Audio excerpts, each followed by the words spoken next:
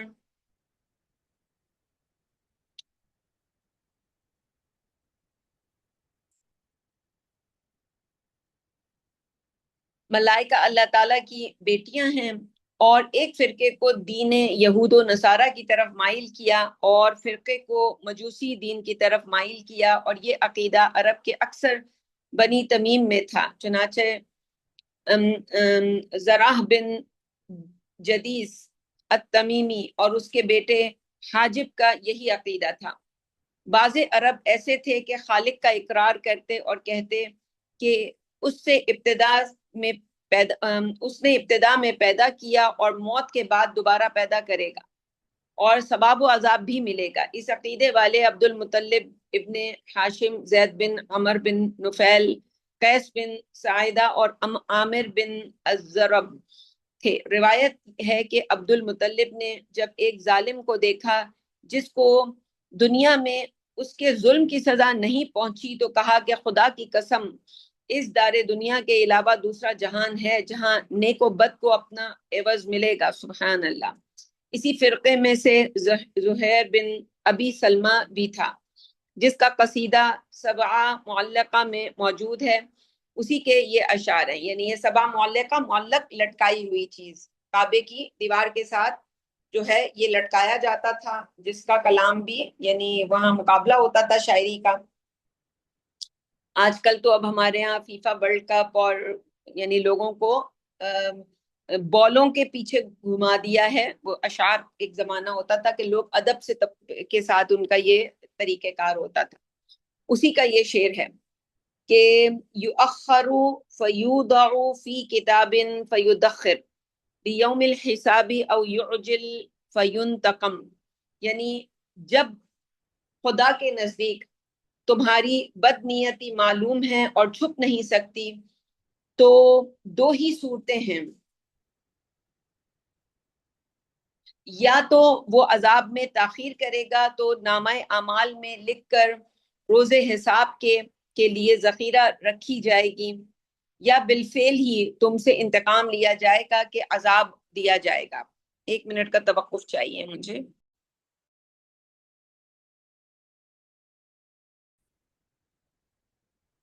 بسم اللہ واللہ آخرہ۔ اچھا، اس پر جو بات چیت ابھی ہماری ہوئی اس پر جو ایک تشریحی بات یہاں پر ہے، اسے فائدے کی طرح سے لکھا ہے کہ اس بات سے کیا فائدہ ہے کہ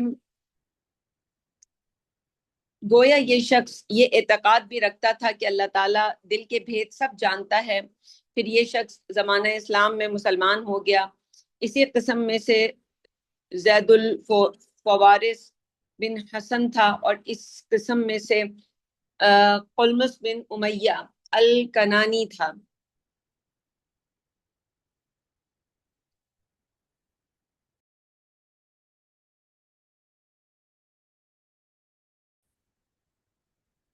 بسم اللہ والآخرہ۔ تو آگے جو ہے گویا یہ شخص یہ اعتقاد بھی رکھتا تھا کہ اللہ تعالیٰ دل کے بھید سب جانتا ہے، پھر یہ شخص زمانہ اسلام میں مسلمان ہو گیا۔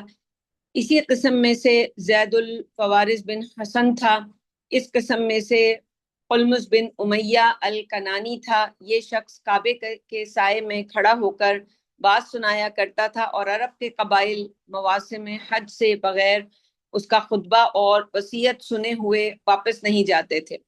ایک روز اس نے کہا کہ اے قوم میں عرب، میری بات سنو اور مانو، فلاح پاؤ گے۔ عرب نے کہا کہ وہ کیا بات ہے؟ اس نے کہا کہ تم لوگوں میں سے ہر کنبے نے الگ الگ بت بنا لیے ہیں اور جدا جدا ہو گئے ہو، اور میں خوب جانتا ہوں کہ اللہ تعالیٰ ان سب سے راضی نہیں ہے، اور اللہ تعالیٰ ان ٹھاکروں کا پروردگار ہے، اور وہ یہی چاہتا ہے کہ فقط اسی کی عبادت کی جائے۔ یہ سن کر عرب کے لوگ اس سال متفرق ہو گئے اور اس کی نصیحت نہیں سنی۔ عرب میں بعض قوم ایسی تھی جس کا یہ اعتقاد تھا کہ جو شخص مرا اور اس کی قبر پر اس کا اونٹ باندھ دیا گیا اور چھوڑ دیا گیا یہاں تک کہ وہ بھی مر گیا، تو یہ شخص حشر میں یہ سواری پائے گا، اور اگر ایسا نہ کیا جائے تو پیدل محشر میں جائے گا۔ عمر بن زید الکلمی کا یہی عقیدہ تھا۔ ان میں سے اکثر ایسے تھے کہ برابر شرک پر رہے، اور بہت کم ایسے ہوئے کہ بتوں کو چھوڑ کر فقط خدا کو مانا ہو، جیسے قس بن سعیدہ اور زید بن عمر بن نفیل۔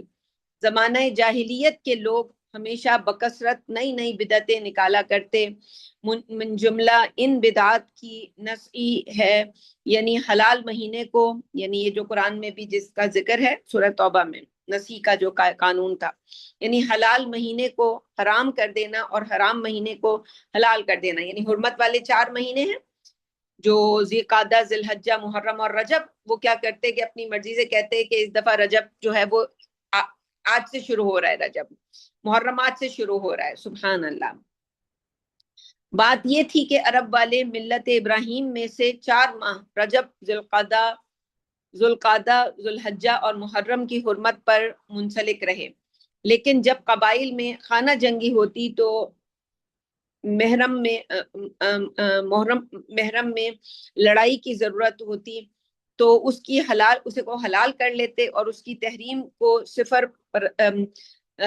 پر نسی کرتے، یعنی اس کی حرمت کو اگنور کر دیتے، یعنی ہٹا کر تاخیر کرتے۔ پھر اگر سفر میں لڑائی نہ ختم ہوتی تو ضرورت سے اس کو آئندہ تاخیر کرتے چلے جاتے، یہاں تک کہ سال پلٹ جاتا۔ ان لوگوں کا یہ حال تھا کہ جب حج کرتے تو تلبیہ اس طرح کہتے: لبیک لا شریک لک الا شریکا هو لک تملکہ وما ملک، یعنی لبیک، تیرا کوئی شریک نہیں ہے سوائے ایسے شریک کے جو تیرا ہے، تو اس کا اور اس کے مملوکوں کا مالک ہے۔ من جملہ بدعتوں کے مردوں کو میراث دینا اور عورتوں کو محروم رکھنا۔ من جملہ ان کے یہ کہ جب کوئی مرتا تو اس کی زوجہ کے نکاح کا وارث وہ مرد ہوتا جو میت کے اقربا میں سب سے زیادہ قریب ہے، مگر باپ بیٹا نہیں، بلکہ وہ جس سے نکاح ہو سکتا ہو۔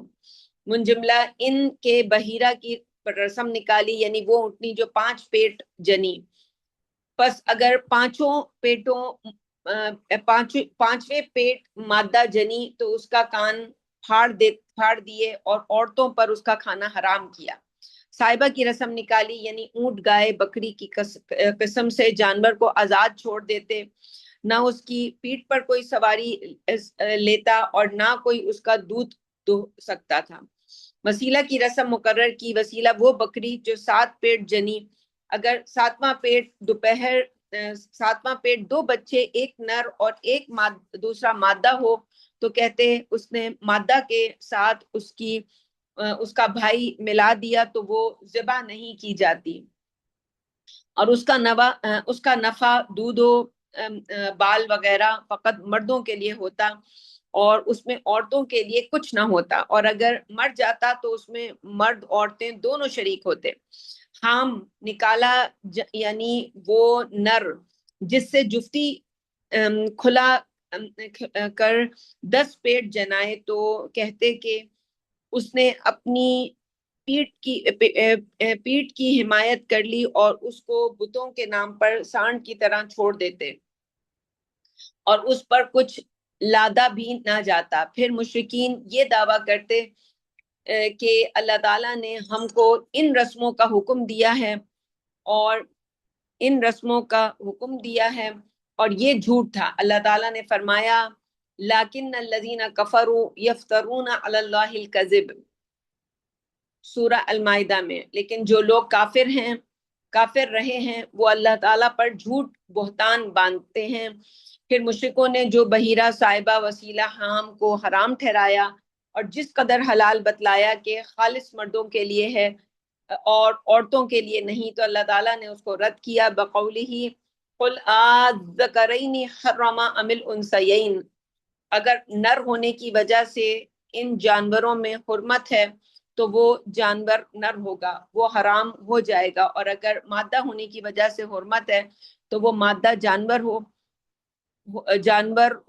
حرام ہوگی، اور مادہ کے جھول میں آنے کی حرمت ہوتی ہے تو مادہ کے پیٹ میں نر و مادہ دونوں آتے ہیں، پس دونوں حرام ہوں گے۔ معلوم ہوا کہ یہ سب مشرکوں کا جاہلانہ افطرا ہے۔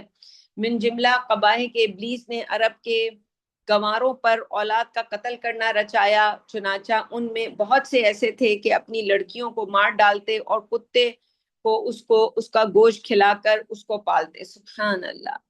من جملہ جہالتوں کے سب سے ابلیس نے جہالتوں کے جس سے ابلیس نے ان پر تلبیس کی، ایک یہ تھا کہ جو اللہ تعالیٰ نے فرمایا لو شاء اللہ ما اشرکنا، یعنی مشرکوں نے جھگڑالو پن سے کہا کہ اگر اللہ تعالیٰ چاہتا تو ہم لوگ شرک نہ کرتے، یعنی اگر وہ ہمارے شریک سے راضی نہ ہوتا